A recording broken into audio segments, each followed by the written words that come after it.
E aí, pessoal, boa noite. Começando mais uma live para falar desse tema tão importante que é o tratamento imediato contra o Covid. Quem for chegando vai dando um joia. E aí, Matheus, tudo bom? E Gino, Maiara, minha amiga, tudo bom? Gente, a live hoje será sobre tratamento imediato contra o Covid-19 e vai participar com a gente aqui na live o doutor Jairo Oliveira e a doutora Cláudia Novo. Eles estão fazendo um trabalho incrível aqui no município de Uberlândia, no tratamento contra o Covid-19. Então, eu já tinha realizado uma live com a doutora Nise Yamaguchi, do Hospital Albert Einstein, com o doutor Eduardo Leite, né? Realizei duas com ele, lá de Feira de Santana, com o doutor Djalma Marques. E agora, com o doutor Jairo Oliveira e com a doutora Cláudia Novo, que são do nosso município de Uberlândia, dois grandes médicos que vão falar a respeito do tratamento imediato contra o Covid. Já vou convidar ela, que eu acabei de ver que ela já está aqui online, beleza?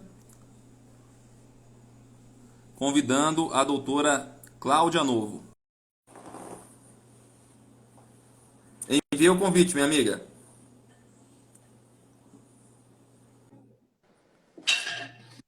Olá, boa noite. Olá, boa noite. Oi, Cristiano, tudo bem? Boa noite. Boa noite, tudo ótimo. Gente, Tudo satisfação certo? enorme poder realizar essa live com o doutor Jairo Oliveira, com a doutora Cláudia Novo. Eu estou muito Obrigada. satisfeito porque nós já tínhamos feito aqui no Instagram e nas outras redes sociais algumas lives a respeito do tratamento imediato contra a Covid-19, mas não tínhamos o privilégio de conversar com médicos da nossa cidade de Uberlândia. Então, isso vai ser muito bom, muito produtivo, eu tenho certeza. E eu preparei algumas perguntas para vocês a respeito do tema. Vocês querem falar alguma coisa ou a gente já pode começar? Não, podemos continuar. Podemos Eu, começar. eu sou farmacêutica e psicóloga, não? Doutor Jairo, sim, é médico, não? Ah, tudo bem, tudo Bom, bem. Cristiano, gostaria de agradecer essa oportunidade, né, de levar a nossa palavra para a comunidade, porque nós estamos nesse trabalho aí desde o ano passado, esse trabalho de enfrentamento da Covid, e sabemos que tem muita gente como você que participa desse trabalho, que está lutando contra essa doença terrível, né? E é muito importante para a gente poder divulgar esse nosso trabalho e esclarecer a população sobre algumas coisas que ainda tem, as pessoas têm muitas dúvidas, né? Uhum. Eu acho Sim, com que nós certeza tem muita dúvida. estamos vivendo uma era aí de muita contra-informação. Contra-informação, isso está atrapalhando o tratamento da Covid. Perfeito, concordo plenamente. Então, vamos lá. Quantos pacientes vocês já trataram de Covid-19? Bom, nós já tratamos aproximadamente 600 pacientes de Covid-19. E nesses 600 pacientes, infelizmente, nós já tivemos um óbito de um paciente nosso, que já era paciente, inclusive, do consultório, né? Não, pera, o senhor está falando que de 600 pessoas tiveram apenas um óbito? Tivemos apenas um óbito, infelizmente. Infelizmente, um óbito. Sim, nós tratamos não só pessoas de Uberlândia, né? Nós tratamos pessoas de várias cidades do Brasil, fora do Brasil, tratamos muitos pacientes na Bélgica, nos Bélgica, Estados Unidos, na Inglaterra, no Chile, na na Colômbia Colômbia, também. sim. No Inclusive, caso aí, tivemos. através do atendimento remoto. Até através do atendimento remoto, como nós estamos fazendo aqui, né? Porque essa é uma doença mundial e todas as pessoas têm dúvida, em todo mundo, né? A informação fidedigna, infelizmente, ela é cerceada em todo mundo. Então, as pessoas têm dúvidas. Sim, perfeito. Assim, mas eu estou muito impressionado, porque eu acho incrível. Tratar 600 pessoas e perder apenas um é realmente impressionante. Eu vou partir para a próxima pergunta aqui. Com a experiência de sucesso ao tratar tantos pacientes, vocês acham que o acompanhamento diário ou mais próximo do paciente é importante para evitar as internações e mais complicações? Sim, ele é fundamental, esse acompanhamento, não? Eu vou tomar a palavra porque eh, a consulta que o doutor Jairo faz, toda a parte de telemedicina, mas todo o acompanhamento diário, quem faz sou eu, esse acompanhamento, não tanto o acompanhamento farmacológico, o acompanhamento diário a cada 2 dias nós estamos com exames laboratoriais para realmente ver a evolução desse paciente. Não? Então é fundamental Sim. esse acompanhamento. E não só esse acompanhamento, o acompanhamento psicológico também é muito importante, porque vários pacientes muitas vezes me mandam mensagem diário: Cláudia, eu estou com medo, me apoia, me ajuda, eu estou sentindo isso, eu estou sentindo a minha garganta fechar, o que eu faço? Então, todo esse apoio é muito importante, porque as pessoas estão carentes de atenção e carentes de informação também. Então, esse acompanhamento é fundamental, porque ajuda tanto no processo fisiológico desse paciente, mas também no processo psicológico desse paciente. Né? E uma Eu das entendi. No características, caso, a uma senhora é das, psicóloga também, não é isso? Sim. e uma das características dessa nova cepa, a P1, agora que nós estamos tendo aqui em Uberlândia, no Brasil, é que a evolução é muito rápida da doença e a doença muda de características, às vezes, de um dia para o outro. Então, o acompanhamento é fundamental no sucesso desse tratamento, porque você está com um paciente, muitas vezes está bem, está saturando bem, no outro dia já não está saturando bem, os exames mudaram repentinamente, você tem que mudar a estratégia de tratamento. Um dia você está só com uma medicação, no outro você associa um corticoide, um anticoagulante, às vezes você já tem que partir para a fisioterapia, muitas vezes para uma internação, para ter um suporte mais intensivo. Então, é uma doença dinâmica, principalmente essa nova cepa. Ela é muito dinâmica. Então, o acompanhamento diário, tanto o acompanhamento laboratorial como o acompanhamento de sintomas é muito importante. Eu entendo. Essa nova cepa é muito mais agressiva que a primeira, os sintomas são similares, como é que ela é?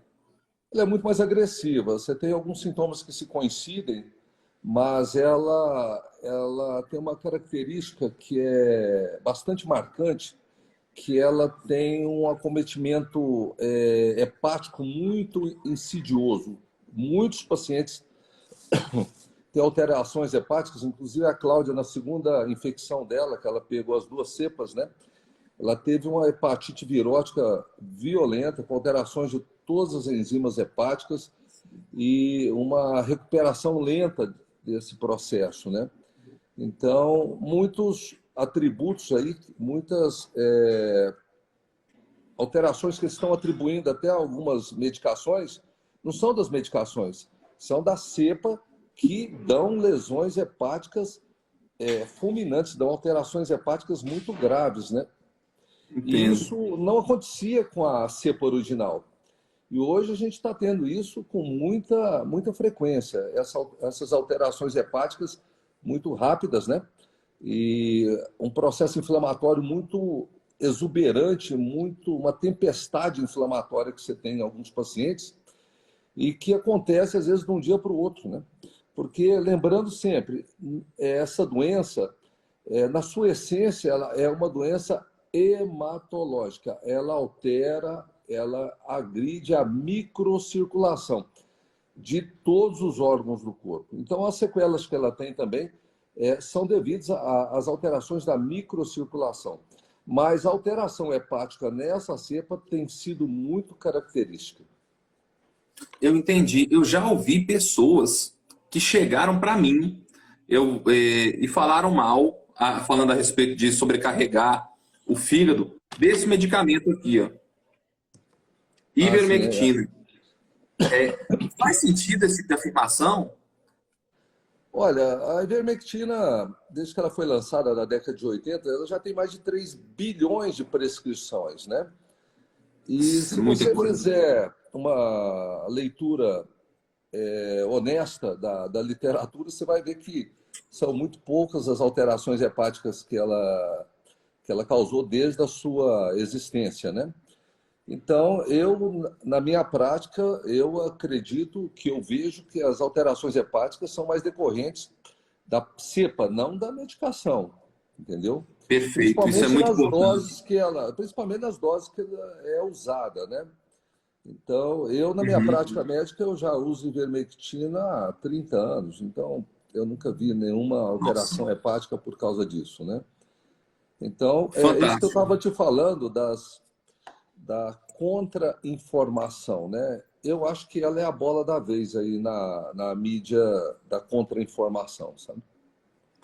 Eu acho muito triste isso, porque todos os médicos com quem eu conversei a respeito de tratamento imediato falaram do sucesso da ivermectina, né? 3 bilhões de prescrições, que é isso? Isso é simplesmente fantástico. Então, assim, é um medicamento consagrado e que está sendo, assim, uma campanha pesada de desinformação a respeito dele no momento que as pessoas mais precisam ter acesso a esse tipo de medicamento. É realmente uma coisa que não faz sentido. E não é só essa medicação, o tratamento, esse tratamento mais imediato da doença, ele não pode ser confundido também com o uso de algumas medicações.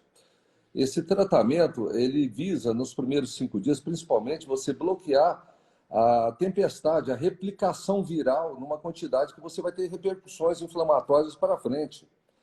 Então, e ele muitas vezes é confundido com várias medicações que se usa. E nós temos aí um cardápio de medicações muito grandes que pode ser usado conforme como a doença se apresenta, em que momento ela se apresenta. Mas fundamental é imediatamente você identificar a doença e você começar a acompanhar essa doença desde o início e as variações e as alterações que ela provoca nessa pessoa que ela está incidindo. Então, você tem que ter, eu acho que mais importante, inclusive, que as próprias medicações, é você ter um acompanhamento diário e permanente da evolução da doença nesse paciente, para você tomar as atitudes necessárias nos momentos cruciais. É muito interessante isso que o senhor falou, doutor Jair, pelo seguinte: chegou ao nosso conhecimento que está acontecendo bastante aqui em Uberlândia, e não apenas em Uberlândia, mas do Brasil como um todo. A seguinte postura: o paciente ele vai até a unidade de saúde, ele relata que está tendo alguns sintomas do Covid-19, e aí o que é que eles fazem? Mandam a pessoa de volta para casa e pede para voltar em 7 dias. Se você piorar, em 7 dias você volta. Esse prazo, esse tempo de 7 dias, o que que o senhor acha disso? Eu acho isso aí um verdadeiro genocídio. Desculpe, é uma palavra já desgastada, né? Mas eu acho que Não, essa mas é a está grande utilizado no causa. contexto ser. Eu acho que essa é a grande causa da mortalidade, a falta de política pública, né? É nesse sentido de você para mim é falta de empatia, de política pública, de tudo, né? Porque como é que você, sabendo, é uma doença nova, mas a gente já sabe isso, a gente já sabe que é uma doença insidiosa, uma doença que pode levar à morte, que cursa com uma evolução, às vezes, fulminante. Você ir numa unidade de saúde, um médico te dá um placebo, te dá um analgésico, te dá um anti-inflamatório, sem nenhuma... Vamos falar, isso não tem comprovação científica realmente. E mandar esse paciente para casa, a Deus dará, isso realmente é grave. Para mim é muito grave, você entendeu? Eu acho que essa é a grande falha que está sendo cometida não só no Brasil, em todos os lugares, né? Alguns alcaldes nós temos visto aí que têm tomado atitudes muito louváveis, vários prefeitos que têm se posicionado firmemente a respeito desse tratamento imediato, desse tratamento de acompanhamento, e tem feito a diferença em vários municípios do nosso país, mas eu acho que essa é a grande deficiência, né? Deixar aquela pessoa ao Deus dará, a sua própria sorte, a evolução natural da doença. Não pode acontecer, isso é impensado, né? E está acontecendo. E está Sim, acontecendo aqui em nossa cidade, em Uberlândia. isso é grave. Tem chegado diversas denúncias no meu gabinete a esse respeito. Pessoal, vocês que estão assistindo essa live nesse momento, o que o doutor Jair falou aqui é muito importante. Ele é médico, tem trabalhado bastante consultando pessoas, já tratou mais de 600 pessoas, tendo perdido apenas um paciente. E o que ele falou aqui agora é o seguinte, que em apenas um dia pode-se ter uma grande alteração no organismo da pessoa, não é isso, doutor? E as pessoas estão sendo enviadas para ficar 7 dias em casa. Então, se alguém, você for procurar um médico, esse médico mandar para casa 7 dias, por favor, não fique. Procure outro profissional, porque isso não pode acontecer. Você pode estar realmente colocando a sua vida em risco. Doutor, eu tenho ouvido falar muito a respeito de falsos negativos, exames com falso negativo. Nesse tipo de caso, o que o senhor tem a dizer? O senhor recomenda que as pessoas esperem chegar o resultado do exame de Covid para iniciar o tratamento? Bom, esse é um tema bastante delicado e até certo ponto complexo, né? Por quê? O exame, ele tem várias etapas, né? Ele vai desde a coleta até o ponto que você vai pôr ele numa máquina para ler se ali você tem uma cópia do vírus, né? Bom, sim. A coleta, ela tem que ser bastante, vamos falar, bastante incisiva. A pessoa que vai colher o exame, ele tem que ser, assim, num termo assim, até um pouco esdrúxulo, ele tem que ser mau. E você tem que colher esse exame em vários sítios. Você tem que colher orofaringe, você tem que colher nas 2 narinas e tem que ser bastante incisivo nessa coleta. Porque o vírus, ele se reproduz em ciclos. E às vezes você colhe só no nariz e ele não está na fase de reprodução. Às vezes você colhe só na orofaringe e ele não está na fase do ciclo da reprodução. Então ele tem que ser bastante criterioso, tem que se colher em vários sítios. Alguns laboratórios têm alguns protocolos que para mim são esdrúxulos, esse negócio de colher só na narina, tem que colher nasofaringe, tem que colher nas 2 narinas e tem que ser bastante vigorosa essa coleta. Depois dessa coleta, nós temos o estágio da conservação desse vírus, dessa amostra que foi colhida. Ela tem que ser uma amostra tamponada, ela não pode ser colhida, a não ser que ela seja feita imediatamente, não seja se despachado para outro lugar, ela tem que ser tamponada. Agora, muitas amostras são despachadas para outras cidades. Será que nessas cidades, até chegar lá, essa amostra não foi deteriorada? Será que ela foi bem conservada? E a gente sabe que, estatisticamente, 70% das falhas laboratoriais ocorrem nessa fase de coleta e conservação. O pré-analítico, a gente chama. É a fase pré-analítica, onde está 70% dos problemas de falsos negativos. Bom, aí chegamos, a coleta foi bem feita, foi bem conservado, foi transportado e chegou na máquina de ser lida a tempo. Bom, tudo bem. E essa máquina? Como é que é essa máquina? Nós temos máquinas hoje para leitura a partir de 2 cópias de vírus, 10 cópias de vírus, 250 cópias de vírus, 1000 cópias de vírus, 400 cópias de vírus. Então, tem máquinas de várias sensibilidades. Então, tem aquela máquina que vai detectar a partir de 2 vírus, de 2 cópias de vírus, a partir de 10 cópias de vírus, a partir de 200 cópias de vírus, a partir de 400 cópias e a partir de 1000 cópias. Qual máquina que foi analisado o seu exame? Quem sabe? Muito pouca gente sabe. Qual médico Eu não tenho consciência disso. Qual médico que sabe para onde ele está mandando o exame dele? Se aquela máquina que ele está mandando o exame dele está sendo analisado, tem sensibilidade para 2, para 4, para 10, para 250. Então, essa é outra falha, outra causa da grande quantidade de falsos negativos, né? Nós estamos usando um laboratório aqui, que é antiético a gente falar qual, mas que nós temos certeza que a máquina que eles usam é sensível a partir de 10 cópias de vírus. 8, né? 8. A partir de 8 cópias. Então, isso faz toda a diferença. Faz toda a diferença. Então, por exemplo, tem laboratório que você manda que ele só dá negativo, negativo, negativo. E tem laboratório que você manda que ele vai dar muito positivo. Então, levando em conta todos esses fatores, a gente acha que o diagnóstico não chega nem a um quinto da real contaminação desse vírus na sociedade, você entendeu? Eu entendi. Não, mas é Então, curioso isso você é uma falar isso, coisa porque muito a coisa de séria. 2 Então, meses por exemplo, atrás, hã? a coisa de 2 meses atrás, eu fui fazer uma viagem e aí eu tive alguns sintomas gripais. E eu fiquei preocupado com isso, né?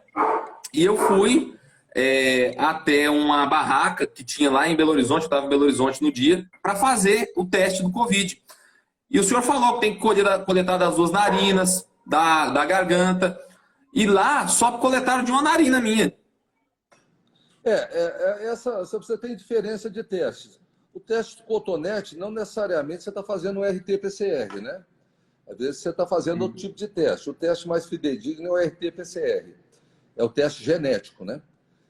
Entendi. Tem outro teste que você faz aí do cotonete que Que é um teste rápido.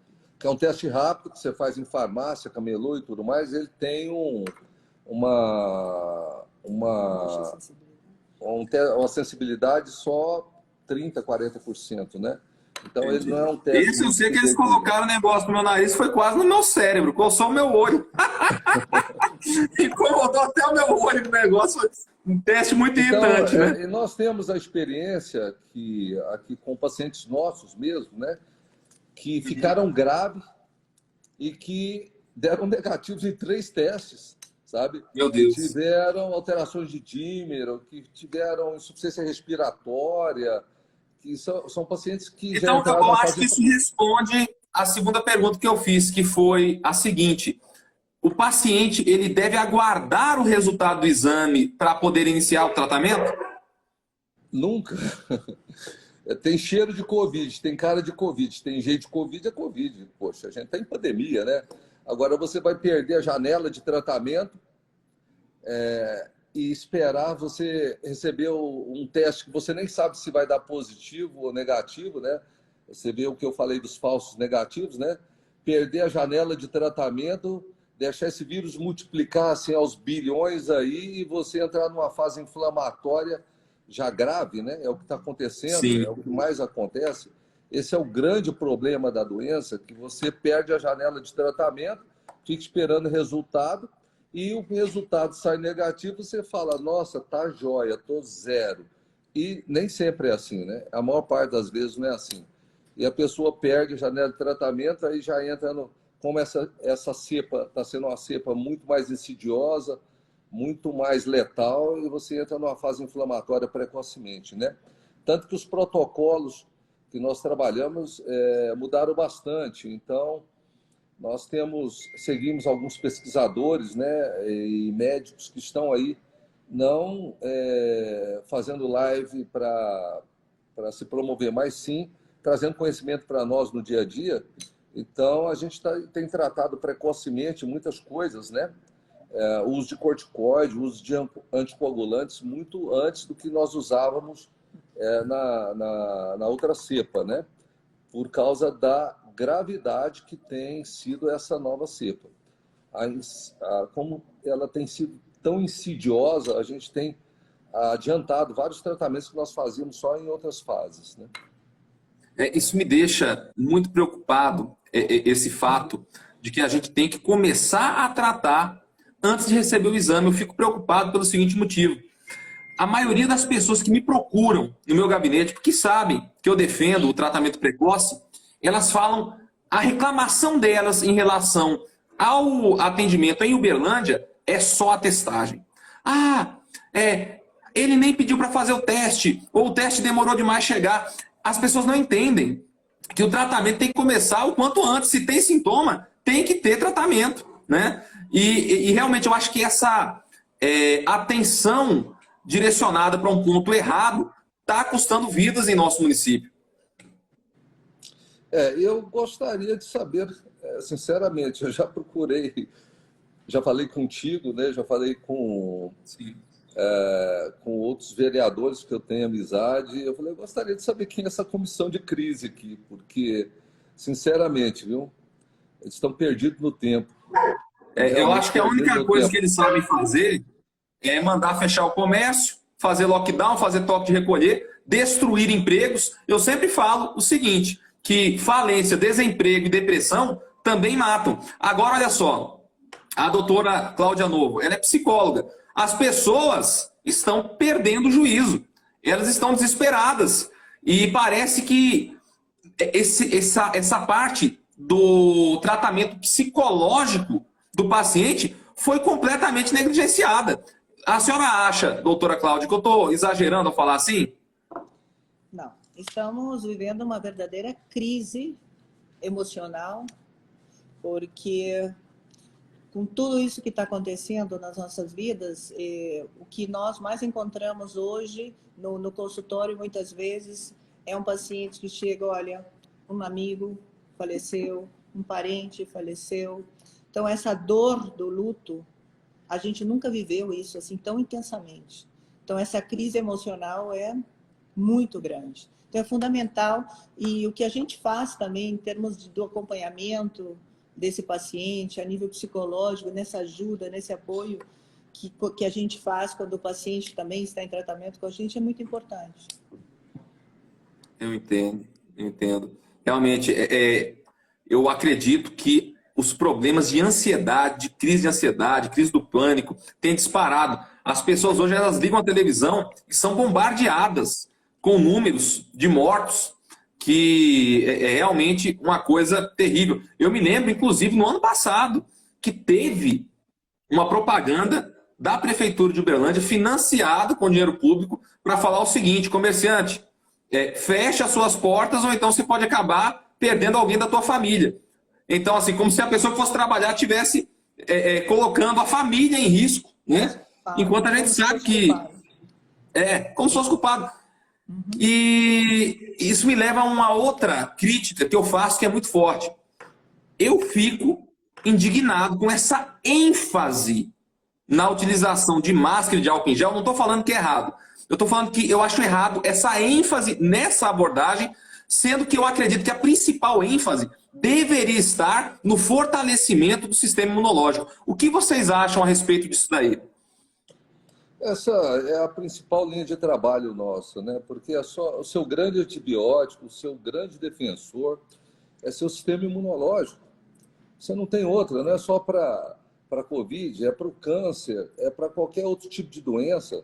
Se você não tem uma integridade desse sistema imunológico, você não tem defesa para suportar todas as agressões que a vida te traz, né? E o sistema imunológico, o tratamento do terreno biológico, biológico do ser humano, né, é fundamental nesse processo. Então, isso também nunca fez parte de políticas públicas de saúde, né? As políticas públicas de saúde muito se baseiam em tratamento de doença e não em prevenção, infelizmente, né? E nós estamos vendo isso claramente, descaradamente nessa pandemia, né? Que política de saúde nós temos, de prevenção nós temos? O que foi introduzido, o que foi trazido para Uberlândia, o que o nosso secretário de saúde e sua equipe está trazendo em termos de prevenção? O que eles estão fazendo pelo nosso povo aqui em Uberlândia? Nada, infelizmente, nada. Nenhuma política de saúde pública de prevenção. É isso que você falou, isso é indignante. Isso é terrível. É mandar o cidadão para casa com uma dipirona, com antialérgico, com pedido de exame para fazer daqui a 2 semanas. Isso é realmente uma coisa indignante. E o pior para mim, que sou um médico, vou falar de uma geração diferente, é os colegas que estão aí em pronto-socorro serem coniventes com essa situação. A falta de empatia, a falta de compaixão com o ser humano, para mim, isso é a pior coisa que pode estar acontecendo nessa pandemia, né? Você, como médico, você tem a obrigação de fazer alguma coisa. O que você está fazendo, médico? O que você está fazendo?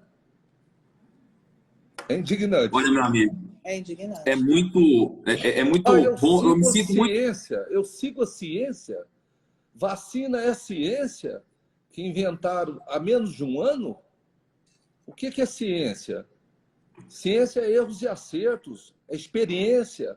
é troca de informação com outras pessoas que estão fazendo e dando certo. Isso é ciência. Pelo amor de Deus, eu estou indignado com a situação. Olha, o que o senhor falou aí representa o meu sentimento de uma forma incrível, porque eu já falei para diversas pessoas, eu duvido que exista algum médico que ele vai chegar para a mãe dele e receitar dipirona e mandar a mãe dele de volta para casa. Duvido. Isso não existe, né? Duvido. Isso não existe. Agora, sim, uma coisa também, já tratando da parte política, né? Já que eu sou político, agora, né, estou, né, político há 2 meses, na verdade, é o seguinte: por que que dentro do debate a respeito do Covid-19 estão tirando o médico da equação? A ênfase não está mais no médico agora. É juiz, é promotor, é vereador, é prefeito, é governador, é STF. Fala, não, que a ênfase tem que ser na vacina, ou então a ênfase é você pegar e fazer um tratamento de mandar a pessoa para casa. Eu nunca vi tanto opinador aparecendo dessa maneira. Aí eu falo que eu defendo tratamento precoce, mas por quê? Porque eu conversei com médicos. E os médicos que eu conversei acreditam nesse tratamento imediato. Só o fator da pessoa estar sendo atendida por um médico, de ter como dialogar com o médico, já tem um fator de cura nisso daí, uma capacidade de cura nisso. Isso interfere no psicológico, e o psicológico ele interfere no corpo. Correto? Correto aí, doutora Cláudia? Com certeza. Uma coisa que o Jairo falou emocionado é essa atenção. As pessoas necessitam essa atenção. Porque, por exemplo, hoje, não, foi ontem, um paciente nosso, olha, eu não estava saturando bem, estava abaixo de 90, então vá direto para o hospital porque necessita suporte de oxigênio.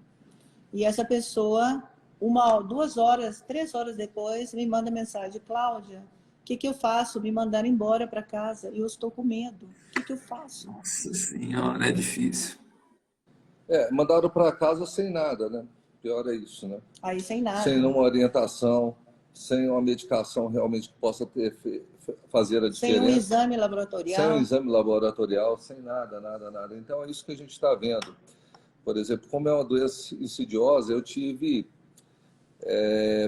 tive um garoto de 15 anos, no 3º dia de sintomas já tinha alteração de coagulação grave, já tinha, para quem sabe, o que representa isso, um dímero D de 3.000, né? Era um garoto que ia fazer uma trombose. Meu Deus! E nós 14 tivemos, anos? assim, N casos de pessoas que nós resgatamos, às vezes, de algum pronto-socorro público ou privado, que se nós não tivéssemos resgatado, essa pessoa teria para uma fase grave ou iria para uma situação muito difícil de saúde, né? Então, nós estamos vivendo isso. É terrível, sabe? Eu nunca vivi isso na minha vida. Realmente, é muito triste. É muito triste e muito revoltante. Revoltante. Eu confesso que meu sangue está na veia de raiva com as histórias que têm chegado até mim. Eu sou um cara que eu costumo... essa coisa italiana, né? Meu pai é italiano, eu falo com o coração, eu sou meio estourado. E realmente, toda vez que eu vejo algum caso de alguma pessoa que foi até o médico e voltou para casa com dipirona, isso me deixa extremamente nervoso. Ô, John, vem aqui do meu lado, por favor, quero mostrar vocês aqui. Tem um cara aqui que me ajuda, esse aqui, ó. Tudo bom, pessoal? Ô, John. No ano passado, ele pegou Covid em setembro e foi mandado de volta para casa com a receita de dipirona. Aí eu fiquei fervendo de raiva, gravei um vídeo e esse vídeo, ele bombou em Uberlândia, né? Nós fizemos contato com o Ministério Público, várias pessoas fizeram contato com o Ministério Público, e aí chegou a se fazer, aí, através do Ministério Público Federal de Uberlândia, um termo de conscientização, onde as pessoas seriam informadas da existência do tratamento com alguns medicamentos, como esses 2 medicamentos que eu sempre tenho em casa aqui, né? Eu sempre tenho em casa esses medicamentos. Desde que começou essa crise até hoje, graças a Deus, faço a profilaxia, não tive nenhum sintoma, graças a Deus. Mas assim, foi feito isso e ainda assim as pessoas não estão sendo informadas. E eu falo que elas não estão sendo informadas porque chegam denúncias do meu gabinete a respeito disso, né? E isso aí sem contar, como eu falei mais cedo a respeito da questão psicológica. Teve gente, doutora Cláudia Novo, que foi no meu gabinete falar em suicídio. Falou, olha, eu não aguento mais, eu estou perdendo o ganha-pão dos meus filhos, né, o que eu uso para sustentar minha família, e eu estou pensando em me matar. Agora, olha só, todo trabalho que serve para você manter e sustentar a sua família, para mim, é um trabalho essencial. Não tenha dúvida. É sobrevida, é sobrevivência. É sobrevivência. Agora, nós não sabemos, por exemplo, o mais grave disso tudo, que nós temos conversado com várias pessoas que estão, como eu falei, em linha de frente de pesquisa, que estão... E não se tem uma luz no fundo do túnel, infelizmente. Nós vamos ter que nos adaptar à doença, nós vamos ter que aprender a conviver com ela, nós vamos ter que nos segurar muito tempo com a nossa imunidade, com os tratamentos de acompanhamento desde o início da doença, você entendeu? Nós vamos ter que aprender a fazer isso. O sistema privado, o sistema público vai ter que mudar seu modus operandi obrigatoriamente, ou nós vamos continuar assistindo essa mortandade sem precedentes, sabe? Esse processo de doença que parece que não tem fim. Isto é emergente. Nós vamos ter que mudar a nossa postura. Os médicos que estão em linha de frente, que estão aí, vão ter que mudar a sua postura. Se o sistema não mudar, eles vão ter que mudar. Até quando eles vão conseguir acompanhar e se sujeitar a ver o que está acontecendo com a sua população? Não dá. Nós vamos ter que mudar o modo operante. A sensação que eu tenho, a minha impressão como leigo, eu vou te contar agora, por favor. Se eu estiver falando uma bobagem aqui, se eu estiver falando ignorância, pode me repreender que eu não vou ficar chateado, tá bom? Mas a sensação que eu tenho, doutor Jairo, é a seguinte, é que alguns médicos novos, eles parecem que precisam de um livro. Esse aqui é o livro da receita dos medicamentos das doenças que existem, né? Então, assim, ele vai lá no livro dele, o cara tá com tal doença, eu vou passar esse medicamento. Parece que eles estão esperando isso acontecer para o Covid, eu não entendo, né? Nós vamos ter literatura abundante e trabalhos randomizados, duplos cegos, daqui a 5, 10 anos, e nós vamos ficar esperando, nós vamos ficar vendo doente na nossa frente, padecendo, esperando trabalhos que nos confirmem que nós podemos fazer isso ou aquilo. A história vai cobrar, você pode ter certeza.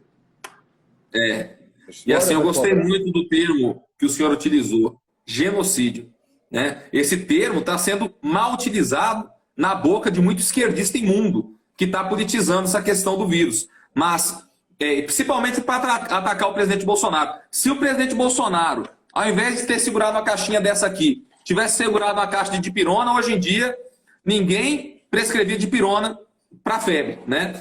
Mas, na verdade, eu concordo que está acontecendo um genocídio.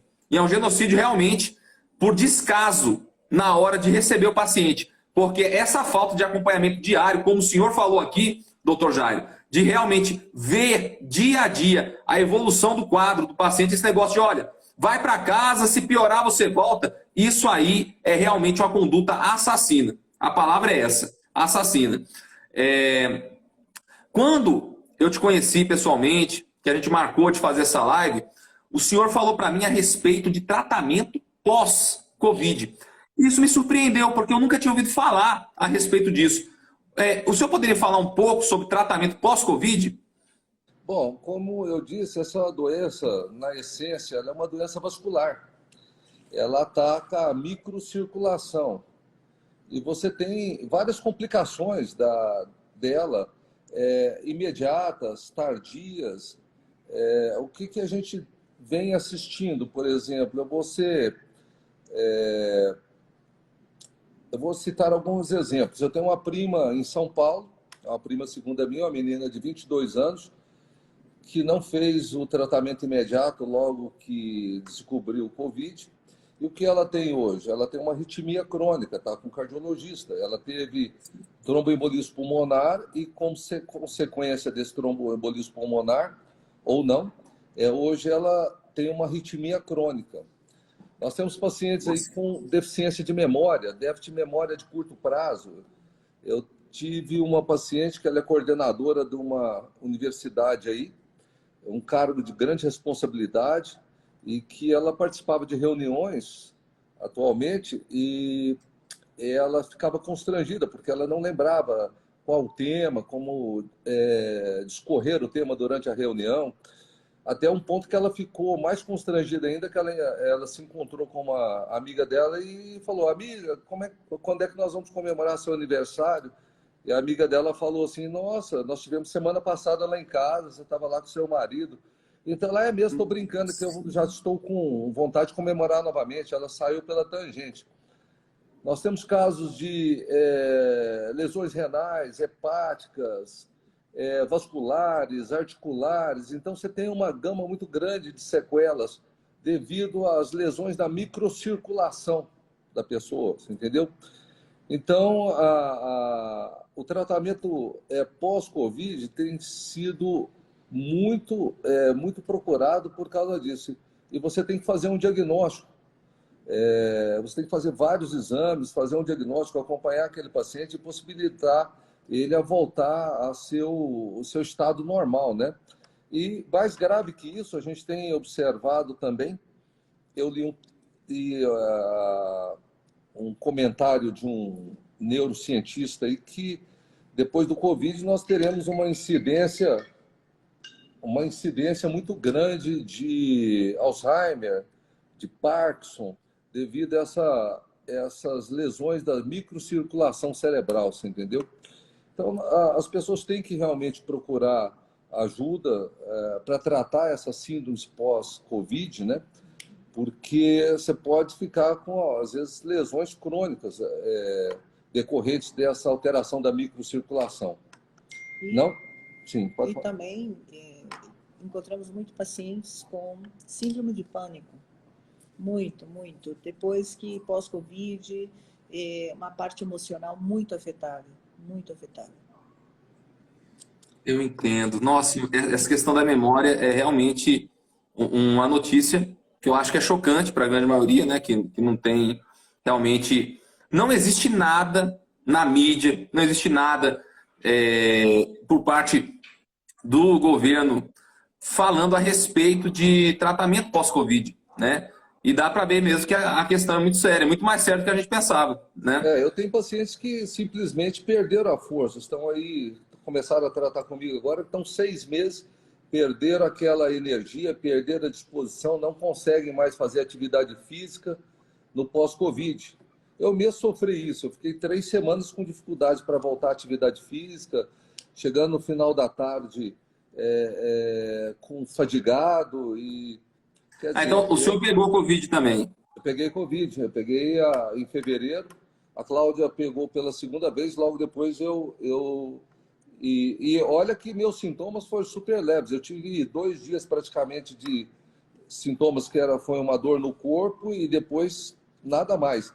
E mesmo assim, para me voltar à atividade habitual mesmo, minhas atividades laborais, eu fiquei umas 3 semanas aí com bastante fadiga e tentei fazer atividade física novamente. Na primeira semana não consegui.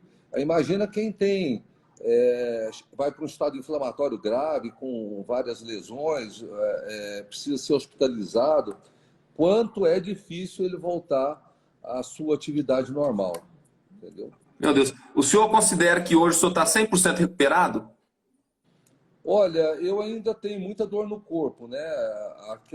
Eu faço atividade física, eu faço musculação 3 vezes por semana. Eu ainda, quando eu vinha antes do Covid, eu conseguia me recuperar até a próxima sessão de musculação, eu estava praticamente sem dor muscular. E hoje não, hoje eu continuo com a dor muscular. Quer dizer, a gente vai na garra, sabe que tem que continuar e melhorar. Isso porque eu faço tudo, né? Todos os tratamentos que eu ministro na clínica, eu faço para mim também, para minha família, mas eu senti que eu caí muito fisicamente. A clínica do senhor é a CSI, não é isso? Sim, essa é assim. Eu acho importante falar para que as pessoas que estão assistindo a live saibam que existem médicos em Uberlândia que fazem o tratamento imediato, né? Porque tem muita gente que me pergunta isso, doutor Jário. Você conhece alguém em Uberlândia que faz tratamento imediato? Em relação à doutora Cláudia, a senhora sentiu o que no pós-Covid?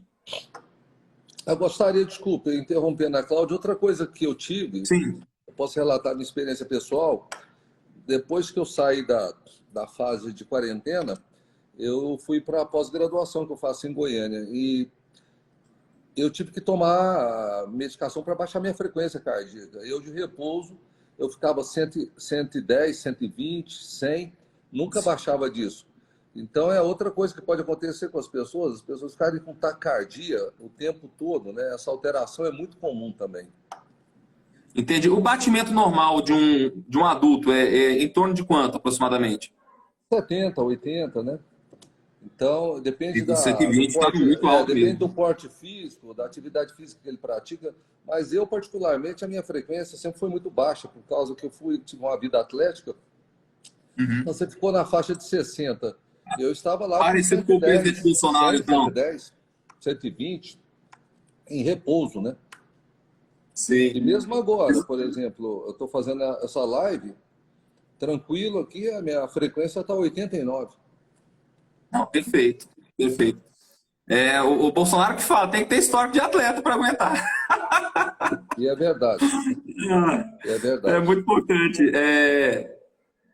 Então, as sequelas mais comuns do paciente após curado é realmente essa questão de fadiga. Eu acho que é a A mais comum, não é fadiga. isso?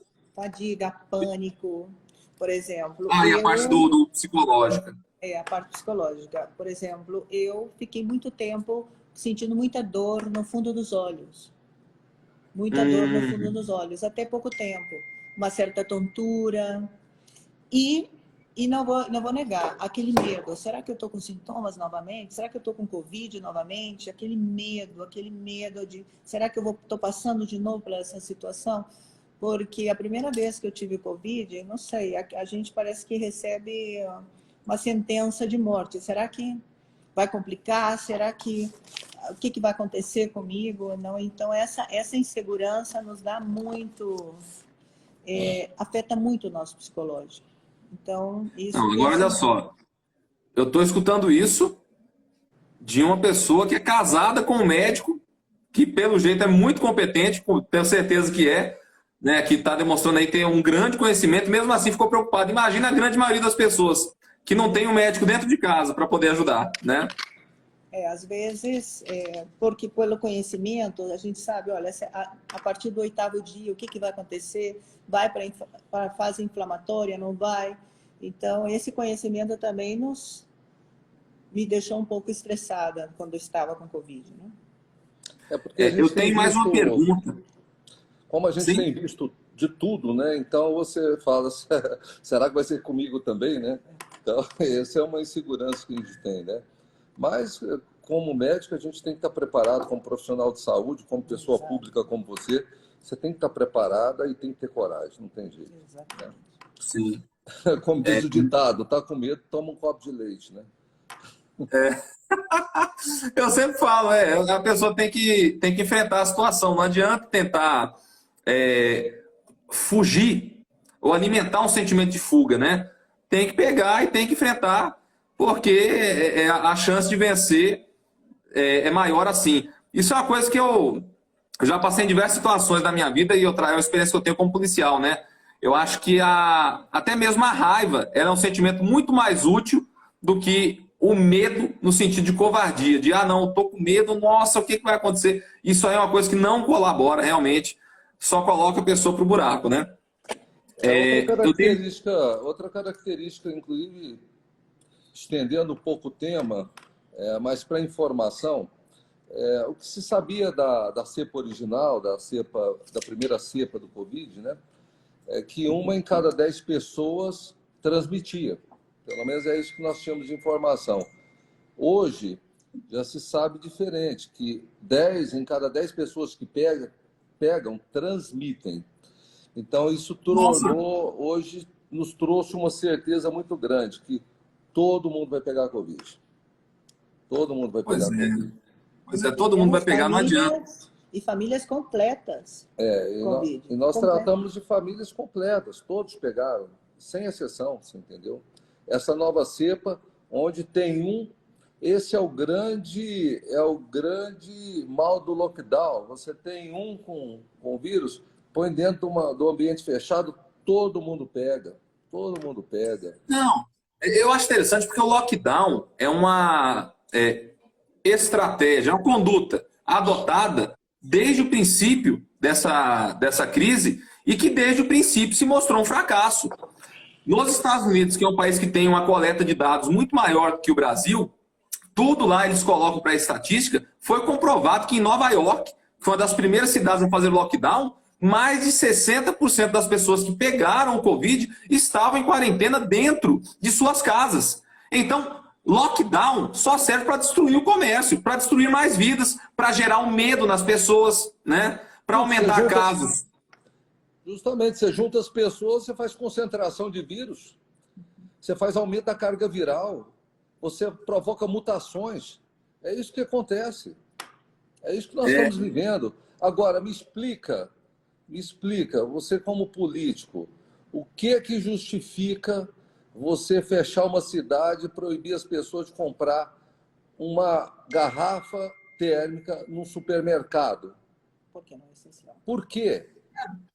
O que me é um justifica absurdo. você agora abrir academias com horários diferenciados, com horários determinados, onde você provoca mais concentração de gente, porque você, em vez de você deixar a academia aberta o tempo todo, que as pessoas dividissem o horário para ficar menos concentrado, você abre até certo ponto, depois de certo ponto a certo ponto. O que justifica isso? Eu posso te mostrar Certo? uma coisa que me deixou muito feliz ultimamente? Eu vou te mostrar aqui. Quem é que traçou essa estratégia? O chinelo. Eu não Você podia pode. trocar o chinelo. Eu não podia trocar o chinelo. É brincadeira um negócio desse. Então agora que eu fui trocar o meu chinelo. É inacreditável. Então, assim, muita gente que já não precisa colocar o arame, o prego no chinelo, estava andando com o preguinho porque não podia trocar nem mesmo o chinelo. Injustificável. Outra coisa que eu não entendo. Qual que é o sentido de reduzir o funcionamento do comércio? Porque se você reduz o tempo de funcionamento, é evidente para qualquer asno, para qualquer besta quadrada, que mais pessoas vão estar nesse local no mesmo tempo. Porque se elas precisam ir lá, elas irão. E se o prazo é menor, elas estarão lá no mesmo período. Eu queria ver se tem algum médico, algum cientista uberlandês que viesse a público defender isso aí. Quem é que está determinando isso aí? Qual a justificativa científica? Quem é essa pessoa, esse grupo, que vem, então, a público defender cientificamente isso aí? Que sente conosco e debata esse problema, essa estratégia de combate ao vírus? Eu não entendo isso. Não entendo. Sim, não faz sentido. Eu tenho mais uma pergunta, porque nós temos 5 minutos de live, tá encerrando aqui a nossa live. Eu quero fazer mais uma pergunta aqui. É correto afirmar que a nota técnica assinada pelo Dr. Zimmermann e a pesquisa do Dr. Cardegiani são trabalhos científicos irrefutáveis? O senhor está ciente disso daí? Demais. Acompanho, converso. Já tivemos oportunidade de 2 vezes conversar com o Ricardo. E eu vou te falar uma coisa: né? Em medicina não existe nada sempre, nunca, muito menos irrefutável, né? Mas existe pessoas sérias como ele que estão trabalhando, que são pessoas de linha de frente, que estão pesquisando e trazendo muita informação positiva para a gente. Então, eu respeito o trabalho deles, acompanho eles, sigo orientações deles. Então, eu acho que o que nós temos de mais honesto hoje de trabalho é o que esses 2 pesquisadores estão fazendo, sabe? O Ricardo, Dr. Ricardo Zimmermann e o Flávio Cardegiani. São trabalhos que estão sendo publicados, têm respaldo científico, tem duplo cego, tem tudo que se exige de um trabalho, né? E são trabalhos honestos. Eu acredito neles, mas a ciência é mutável. A medicina que eu fazia há 30 anos atrás não é a medicina que eu faço hoje. Então, mas são pessoas que eu sigo, acompanho e acredito no que eles fazem. Aqui, gente, muito obrigado a todos aqui que acompanharam a live até agora. Existem médicos que aplicam o tratamento imediato contra o Covid. Está aí o doutor Jairo, está aí a esposa dele, doutora Cláudia Novo, que é psicóloga. Então, eles fazem todo o tratamento completo antes, durante e pós-Covid na clínica CSI de Uberlândia. Eu acho muito importante falar isso aqui, porque é uma esperança que vocês estão dando para muitas pessoas de Uberlândia e uma esperança através de uma experiência de sucesso. Mais de 600 pacientes e apenas um óbito. Então, doutor Jairo, muito obrigado pela sua atenção, foi muito importante. Me coloco à sua disposição, meu gabinete 17 lá da Câmara Municipal, está à sua disposição. Doutora Cláudia Novo, muito obrigado. Foi fantástico essa oportunidade e vamos marcar mais lives no futuro. Eu só gostaria de fazer uma chamada aqui, que nós temos hoje iniciativas muito positivas aqui em Uberlândia, liderados pelo CDL, por grupos de empresários, Sim, pessoas juntos por Uberlândia, da comunidade, liderados aí pelo Luciano Penha, que é uma pessoa que está aí em linha de trabalho de frente, organizando, junto com a Fundação Loja Maçônica, criou aqui em Uberlândia um ambulatório de tratamento de Covid, né? Perto da minha casa esse laboratório, inclusive. 100% gratuito, trouxe através dos empresários muitos leitos de UTI, aproximadamente 60 leitos para os hospitais privados, bancados pela iniciativa privada aqui de Uberlândia, e que estão aí realmente, são parceiros nessa luta, como você, como eu, como a Cláudia, como vários colegas aí que são parceiros nessa luta de combate a essa doença tão terrível para a nossa sociedade, viu? Não, okay? Com certeza. É muito importante, inclusive, o pessoal que queira, sigam o Juntos por Uberlândia. Essa iniciativa, Juntos por Uberlândia, tem o número do WhatsApp lá para quem quiser o tratamento imediato contra o Covid. É uma iniciativa incrível de uma loja maçônica que está, inclusive, perto da minha casa aqui, sentido Luizotti Freitas. Gente, muito obrigado, viu? Muito obrigada, hein, pelo convite. Até logo. Eu agradeço demais. Foi muito bom esse bate-papo. Vamos marcar mais vezes. Fique com Deus. Obrigado. Tchau.